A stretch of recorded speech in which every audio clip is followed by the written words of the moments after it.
আমার ভাইয়েরা, কোরআন এর পরিচয়ের কথা বলতেছিলাম। আল্লাহ পাক কি কোরআন আমাদের শিখালেন, কোন কোরআন আমাদের শিখিয়েছেন, সেই কোরআনের পরিচিতি আপনাদের সামনে আমি তুলে ধরতেছি। আমি নিজে না, এবার কোরআন তার পরিচয় নিজেই দেবে। কেউ যদি কোরআনের কাছে জিজ্ঞাসা করে, কোরআন তুমি কোথা থেকে নাজিল হয়েছ, কে তোমাকে নাজিল করেছে, এই প্রশ্ন যদি কেউ কোরআনের কাছে করে, কোরআন নিজেই তার জবাব দিতে পারে কিনা?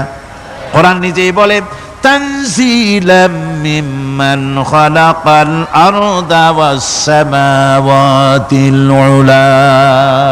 এই কোরআন নাজিল করেছেন তিনি, যিনি ওই সুউচ্চ আকাশ আর জমিনকে যিনি সৃষ্টি করেছেন, সেই আল্লাহ আমারে নাজিল করেছেন।